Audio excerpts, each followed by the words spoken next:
My name is Aaron Miller, and I learned something important about marriage last Tuesday. It's like working on a Boeing 747 with a busted engine. Everyone pretends everything's fine until you're nosediving into the Pacific. I'm 34, an aerospace mechanic with grease under my fingernails and a wife who thinks I'm beneath her. Lily's 31, works in marketing, and has the kind of smile that makes men stupid. Used to make me stupid too, before I realized she was practicing that smile on other people. Before we dive deeper into this story, I have one small request. Please subscribe, drop a like, comment, and hit that hype button to boost this channel so more people can discover these incredible Reddit stories. Aaron, honey, I need to talk to you about Hawaii, Lily said, not looking up from her phone. She was sitting at our kitchen table, perfectly manicured fingers dancing across the screen like she was conducting a symphony of lies. What about it? I asked, wiping my hands on a dish towel. I'd just finished making dinner. Grilled chicken, her favorite. She hadn't touched it. Well, there's been a little mix-up with the reservations. I felt something cold settle in my stomach. We'd been planning this trip for months. Her sister's wedding in Maui. I'd worked overtime for 3 weeks straight to pay for it, saving every penny while Lily bought new clothes for her marketing presentations. What kind of mix-up? She finally looked up, those green eyes that used to make me forget my own name, now cold as January rain. Your ticket never got confirmed, and there's no room at the resort. That's impossible. I confirmed everything last week. I'm sorry, baby. These things happen. She went back to her phone, dismissing me like I was a waiter who'd brought the wrong order. I stood there for a moment, watching her thumb move across the screen. She was texting someone, and whoever it was made her smile. Not the practiced marketing smile, but something real, something warm, something she hadn't given me in months. Who are you texting? Just Heather. She's excited about the trip. Heather. Lily's best friend, the kind of woman who collected secrets like some people collected stamps. Last week at Dave's barbecue, she'd made some comment about Brian's tan and honeymoon vibes at the office. I'd thought she was talking about someone else's relationship drama. Now I wasn't so sure. Lily, can I see the confirmation email? Her fingers stopped moving. What? The confirmation for the resort? I want to see what went wrong. Aaron, don't be paranoid. It's just one of those things. But I was already moving toward her laptop, which sat open on the counter. She jumped up, but I was faster. 20 years of working with my hands had kept me quick, even if she thought I was stupid. The email was right there in her inbox. Resort confirmation. 2 guests, Lily Miller and Brian Foster. Brian Foster, her coworker. The guy with the cherry red Mustang and the gym membership he wouldn't shut up about at office parties. The guy who always found reasons to put his hand on my wife's shoulder when he talked to her. Aaron, I can explain. I looked at her, really looked at her, and saw a stranger.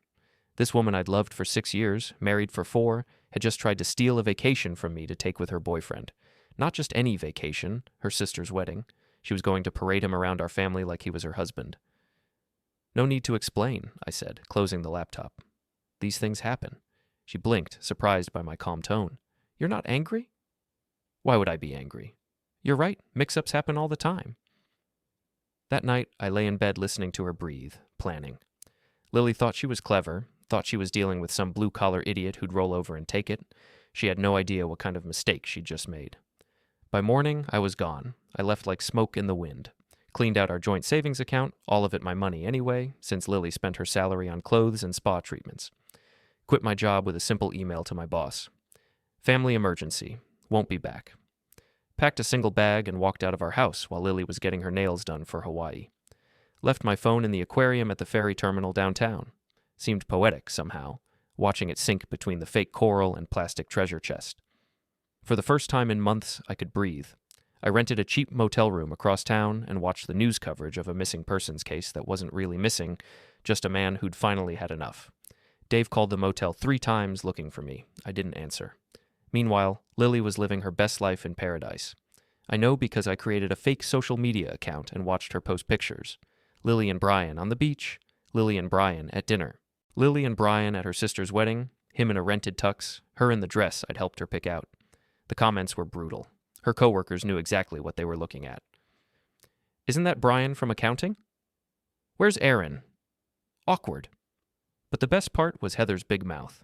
She couldn't help herself, posting comments like, "You two are so cute together," and "finally going public." By the time they got back from Hawaii, the whole office was talking. Lily tried damage control, posting a few pictures of just herself, but the internet is forever. Screenshots had been taken. Gossip had been spread. I watched from my motel room as her perfect little world started to crack. When she got home, she found the empty house and my note. Enjoy paradise. I'm not coming back. She called everyone looking for me. Dave, my boss, even my mother in Phoenix. But I disappeared completely, like I'd never existed at all. The funny thing about vanishing is how it makes people notice you. Suddenly everyone wanted to know where Aaron Miller had gone. Lily had to field questions at work, at the grocery store, at the gym. She tried playing the victim, poor abandoned wife, but Heather's social media comments had poisoned that well. 3 weeks after Hawaii, Lily's company started an internal investigation into her relationship with Brian. Workplace affairs were against company policy, especially when they involved public humiliation and abandoned spouses. I learned all this from Dave, who tracked me down at the motel after a month of searching. Jesus, Aaron, everyone thinks you're gone. I'm very much alive, I said, letting him into the shabby room. Just taking some time to think. About what? Lily's going crazy looking for you. Is she? Or is she going crazy because her affair is public knowledge and her job's on the line? Dave sat heavily on the motel's single chair. You knew? Hawaii was supposed to be for both of us. Instead, she took her boyfriend to my sister-in-law's wedding, posted pictures of it online. What do you think I knew? So what's the plan? You can't hide in this dump forever. I smiled, the first real smile I'd managed in months. Who said anything about hiding? I'm just getting started. 1 year later, I walked back into my old life like I owned the place. Because in a way, I did. The year hadn't been wasted. I'd used my savings and severance to get certified in advanced aerospace engineering. Took online courses, earned credentials, networked with people who appreciated skill over politics. By month 6, I had a job offer from Pinnacle Aerospace, my old company's biggest competitor. By month 10, I was a partner. The transformation wasn't just professional. I'd spent the year in the gym, running, lifting, turning my mechanics' strength into something more refined. I'd bought new clothes, learned to speak the corporate language, discovered that intelligence and blue-collar background could be a powerful combination when properly packaged. I'd also learned everything there was to know about Lily and Brian's new life together. They'd moved in together after Brian's wife divorced him. Cynthia had taken the kids and half his assets, leaving him scrambling to maintain his lifestyle. Lily had been fired from her marketing job 6 months after Hawaii. The ethics investigation had concluded that her affair with Brian had created a hostile work environment and damaged the company's reputation. They were living in Brian's downtown condo, barely making ends meet. Lily had found work at a smaller agency for half her previous salary. Brian was selling insurance and driving for a rideshare company on weekends. It was time to reintroduce myself. The annual Aerospace Innovation Gala was the perfect venue. Every major company in the city would be there, including Lily's new agency, which was desperately trying to land contracts with the big players. I arrived in a tailored suit, driving a leased BMW, looking like I'd stepped out of a business magazine. The transformation was so complete that several people from my old company didn't recognize me at first. Aaron Miller, my God, we thought you were gone. Just reborn, I said, shaking hands and making small talk. Sometimes a man has to disappear to find himself. I was networking near the bar when I saw her. Lily, in a dress I didn't recognize, looking older somehow. Tired. She was working the room with desperate efficiency, trying to drum up business for her struggling agency. She hadn't seen me yet. Ladies and gentlemen, the evening's host announced, please welcome Aaron Miller, partner at Pinnacle Aerospace, to present this year's Innovation Award. I walked onto the stage, microphone in hand, and looked out at the crowd. Lily's face was pure shock, like she'd seen a ghost. Thank you, I began, my voice carrying clearly through the ballroom. It's good to be back. Some of you might remember me from my previous life. I used to work with my hands, fix things that were broken. Now I work with my mind, building things that matter. I paused, letting my eyes find Lily in the crowd. I learned something important during my time away. Sometimes the most broken thing in your life isn't a machine, it's a relationship. And sometimes the only way to fix that is to throw it away and start over. The crowd chuckled, thinking it was general wisdom. Tonight, I'm pleased to announce that Pinnacle Aerospace will be ending its marketing contract with Sterling & Associates, effective immediately. Sterling & Associates, Lily's old company, the one that had fired her, the same company that had been desperately trying to keep Pinnacle's business after losing several major accounts. Instead, we'll be working exclusively with smaller, hungrier agencies, companies that understand the value of loyalty and integrity. I looked directly at Lily as I said this and saw her face crumble. Her new agency had been counting on landing the Sterling contract to stay afloat. With Sterling out of the picture and Pinnacle looking elsewhere, her company was finished. I'd like to thank everyone who supported me during my transformation, especially those who taught me the value of detachment. Sometimes the best thing someone can do for you is show you exactly who they are. The applause was thunderous. I left the stage and walked directly toward Lily, who stood frozen near the back of the room. "Hello, Lily." "Aaron, How what? How did I become successful? How did I survive? How did I become the kind of man who gives speeches instead of taking orders?" She looked around nervously, aware that people were watching, listening. "You left me?" she whispered. "No," I said, loud enough for nearby tables to hear. "You left me. In a hotel room in Hawaii, remember? With your boyfriend, at your sister's wedding. I just made it official." It wasn't like that, wasn't it? Because I have the photos, the social media posts, the hotel records. Should I share them with your new boss? Oh, wait, after tonight's announcement, you probably won't have a boss much longer. I smiled, the same cold smile she'd given me that night in our kitchen. "Enjoy the party, Lily, and thank you for teaching me that sometimes the best thing that can happen to a man is losing everything he thought he wanted." The gala was just the opening act. Over the next few months, I orchestrated a symphony of consequences that would have made Machiavelli proud. First, Brian's car. That cherry red Mustang he was so proud of. The one he'd used to pick up my wife for their romantic getaways. I didn't damage it. That would have been criminal. Instead, I got creative. Honey in the air conditioning system. Glitter bombs in the vents. A car alarm system that I'd programmed to go off every 20 minutes all night long for a week straight. All perfectly legal modifications that I'd had done by a custom shop, paid for in cash, completely untraceable. The best part was watching Brian try to explain to his rideshare customers why his car smelled like a beehive and looked like a craft store had exploded inside it. But that was small-time revenge. I had bigger plans. See, during my missing year, I hadn't just been getting educated and fit. I'd been using my technical skills for something more important. Financial archaeology. Digging through public records, credit reports, loan documents, learning exactly how precarious Lily and Brian's new life really was. Brian was drowning in debt from his divorce. Child support, alimony, legal fees, the condo he was so proud of, mortgaged to the hilt, with payments he could barely make even with 2 jobs. Lily's situation was even worse. Her firing had triggered a clause in her employment contract that required her to pay back her signing bonus and training costs. She owed her former company $40,000, payable immediately. They were living paycheck to paycheck, one emergency away from financial ruin. I decided to become that emergency. Through a series of shell companies and legal intermediaries, I began buying their debt. Brian's credit card balances sold by the banks to collection agencies. Lily's employment debt purchased from her former company at a steep discount. The second mortgage on Brian's condo acquired from a struggling credit union. It took 6 months and most of my savings, but by the end of it, I owned them. Literally. The beauty of debt purchasing is that it's completely legal. Companies sell bad debt all the time to recover what they can. The debtors have no say in who buys it. One day you owe money to Bank of America, the next day you owe it to Miller Financial Recovery, LLC. Guess who owned Miller Financial Recovery, LLC? I waited until Valentine's Day to make my move. Seemed appropriate somehow. Lily and Brian were having dinner at Giuseppe's, the same Italian restaurant where she and I had celebrated our anniversary 3 years ago. I knew they'd be there because Brian had posted about it on social media. Apparently he thought expensive dinners would fix their relationship problems. I had the papers served during dessert. Not lawsuit papers, collection notices, legal demands for immediate payment of all outstanding debts, now owned by Miller Financial Recovery. Brian owed $87,000. Lily owed $62,000. The server who delivered the papers was a moonlighting law student I'd hired for the occasion. She was instructed to be polite but clear. These documents require your immediate attention. Payment is due within 30 days, or collection proceedings will begin. I watched from across the restaurant as they read the papers.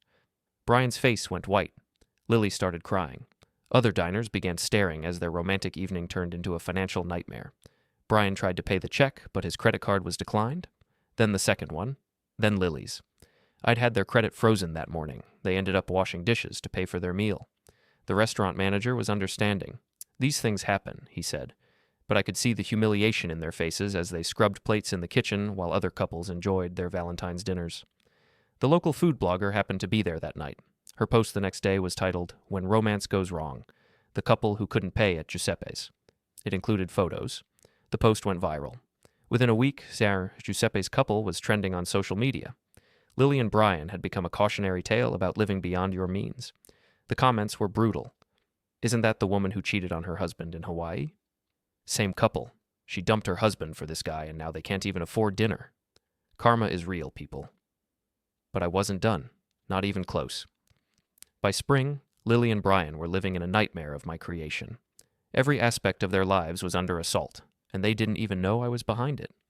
Their landlord, who happened to be a subsidiary of Miller Financial Recovery, had raised their rent by 40%. Legal, since their lease was month to month. They couldn't afford it, but they also couldn't afford to move. Brian's rideshare account had been suspended after a series of one-star reviews from passengers complaining about the smell and appearance of his car. The reviews were legitimate. I'd simply encourage some friends to take rides and share their honest opinions about the honey and glitter situation. Lily's new agency had folded after losing 3 major accounts. Not to me directly, but to competitors who'd been quietly informed about her history of workplace affairs and public scandals. Corporate clients don't like controversy. They were both working retail now, Brian at an electronics store, Lily at a department store makeup counter. The same woman who used to dismiss me as just a mechanic was now asking customers if they wanted to try the new spring lipstick collection.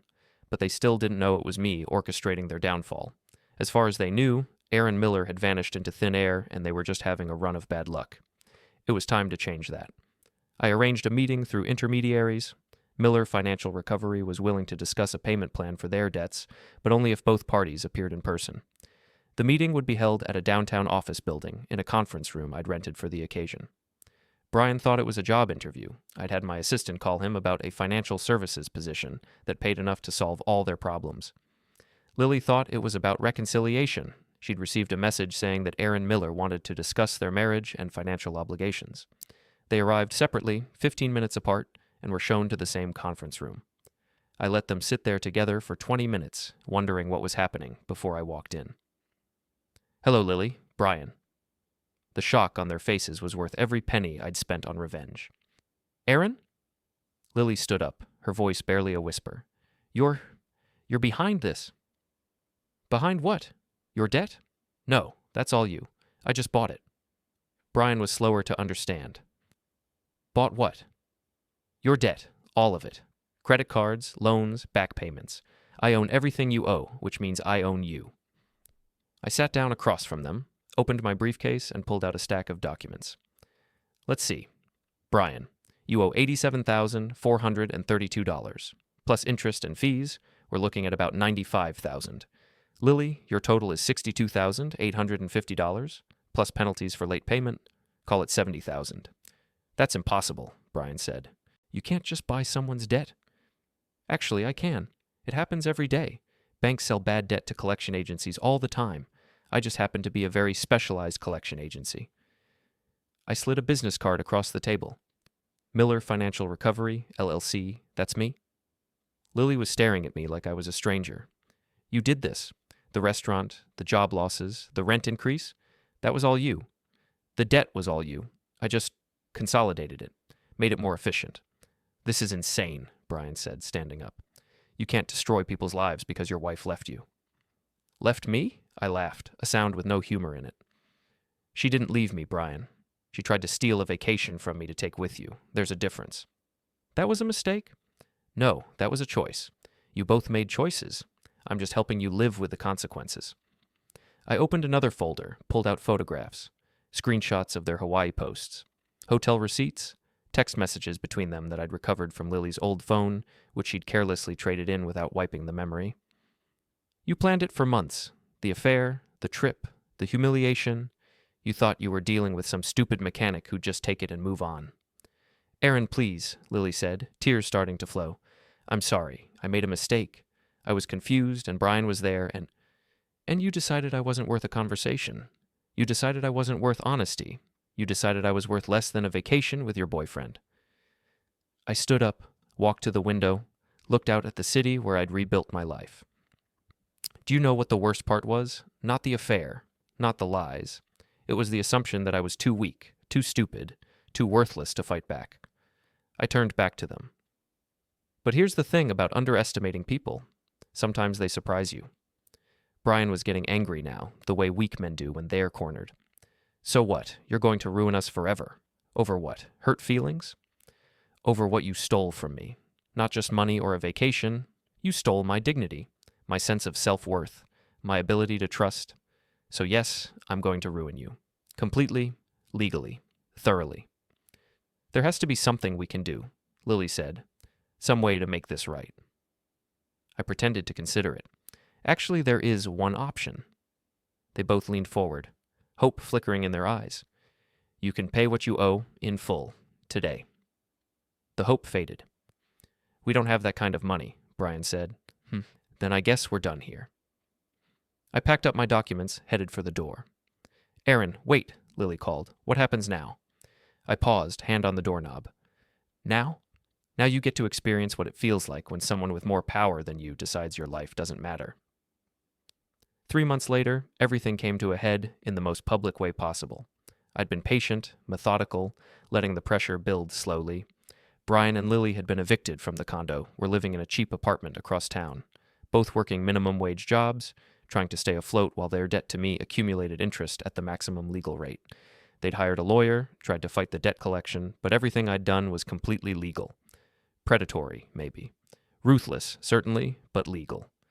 The lawyer had actually complimented my thoroughness. But I wanted more than their money. I wanted their humiliation to be as public as mine had been. I wanted everyone who'd seen those Hawaii photos to see how the story ended. So I arranged for one final confrontation. The Summer Arts Festival was the biggest social event of the year. Everyone would be there, former coworkers, friends, family, the kind of crowd that would ensure maximum exposure for whatever happened. I'd been invited as a sponsor. Pinnacle Aerospace was funding the main stage. I'd be giving a speech about innovation and second chances. What Lily and Brian didn't know was that I'd also arranged for them to be there. Brian had been hired as security for the event, a one-day job that paid more than he made in a week at the electronics store. Too good to pass up. Lily had been told that a major cosmetics company would be scouting for new sales representatives at the festival, a chance to get back into marketing, to rebuild her career. Neither opportunity was real, of course, just bait to get them where I wanted them. The festival was in full swing when I took the stage. Thousands of people spread across the downtown park, enjoying music, food, and the kind of community celebration that makes small cities feel like home. Good evening, everyone, I began, my voice carrying across the crowd through the professional sound system. I'm Aaron Miller, and I want to talk to you about transformation. I could see Lily in the crowd, near the front, still believing she was there for a job opportunity. Brian was working security at the edge of the stage area, wearing a yellow vest that made him easy to spot. 5 years ago, I was a different man. I thought I knew what I wanted from life. A stable job, a loving wife, a quiet existence. I thought those things would make me happy. The crowd was listening politely, expecting a standard corporate speech about innovation and growth. But sometimes life teaches you that what you think you want isn't what you need. Sometimes the worst thing that happens to you turns out to be the best thing that could have happened. I paused, let my eyes find Lily's in the crowd. Sometimes your wife decides to take her boyfriend to Hawaii instead of you. A murmur went through the crowd. This wasn't the speech they'd expected. Some of you might remember the story. It was pretty famous on social media for a while. The marketing executive who cheated on her husband, took her lover to her sister's wedding, posted pictures of it online. Lily's face had gone white. She was looking around, realizing that people were starting to recognize her. That woman is here tonight. So is her boyfriend. They're probably wondering why I'm telling this story. Brian had abandoned his security post and was pushing through the crowd toward the stage. I could see security, real security, moving to intercept him. The reason I'm telling this story is simple. I want everyone to know how it ends. I pulled out my phone, connected it to the sound system, and brought up a slideshow I'd prepared. This is Lily Miller and Brian Foster today. The first image appeared on the big screens flanking the stage. Lily and Brian at their retail jobs, looking tired and defeated. The photos had been taken by a private investigator I'd hired. They're working minimum wage jobs, living in a one-bedroom apartment, drowning in debt they'll never be able to pay off. More photos, their cheap apartment, Brian's ruined car, Lily crying at the makeup counter. They destroyed a marriage for a vacation. They humiliated a man because they thought he was too weak to fight back. They assumed that actions don't have consequences. The crowd was riveted now, phones out, recording everything. But here's what they didn't know about consequences. Sometimes they take a while to arrive. Sometimes they come with interest. Sometimes they come with a reckoning. Brian had made it to the front of the stage and was trying to climb up. Security grabbed him, and the struggle was broadcast live on the big screens. "Let me go," he shouted. "This is harassment. This is illegal." "Actually," I said into the microphone, "it's just business. Legal, profitable business." Lily was crying now, mascara streaming down her face as people around her took photos and videos. You see, I spent the last 2 years buying their debt. Every credit card, every loan, every financial obligation they had, I own their financial lives now, completely and legally. The crowd was stunned. This was better than any reality TV show. And the best part? They still owe me $167,000, plus interest, plus fees, plus the cost of tonight's little presentation. Brian broke free from security and charged the stage again. This time he made it up, rushing toward me with his fists raised. I didn't run. I'd been preparing for this moment for 2 years. He swung at me, but 2 years of gym training had made me faster than he expected. I ducked, he overbalanced, and he went down hard on the stage floor. The crowd gasped. The cameras kept rolling. "The thing about bullies," I said, standing over Brian as he struggled to get up, "is that they never expect their victims to fight back." Security finally reached us, hauling Brian away as he shouted threats and obscenities. The crowd booed him. He was the villain in this story now. I walked to the edge of the stage, looked down at Lily, who was surrounded by people with cameras. "You asked me once what happens now," I said, my voice carrying clearly through the sound system. "This is what happens now. This is what happens when you underestimate someone." I pulled out an envelope, held it up so everyone could see. "This is a bill for $167,000, plus the cost of tonight's audio-visual presentation, plus interest, plus penalties for public disturbance." I dropped the envelope. It fluttered down and landed at Lily's feet. "Payment is due in 30 days. The crowd erupted. Some were cheering, some were booing. Everyone was talking at once. Social media was exploding with videos and commentary. I walked off the stage through the chaos toward my car. Behind me, I could hear Lily sobbing, could hear Brian still shouting from wherever security had taken him, could hear the crowd discussing what they just witnessed. I got in my BMW, started the engine, and drove away from the festival. Away from my old life, away from the people who'd thought they could destroy me without consequences. In my rearview mirror, I could see the lights of the festival, could see people still milling around, still talking about what had happened. My phone was already buzzing with calls and messages. The video would be online within minutes, would be viral by morning. Lily and Brian's humiliation would be complete and permanent. I'd spent 2 years and most of my money on this revenge. It had cost me everything I'd saved, everything I'd earned, everything I'd built. It was worth every penny. Some people go to Hawaii for a fresh start. Me? I just needed them out of my life. Aloha, Lily.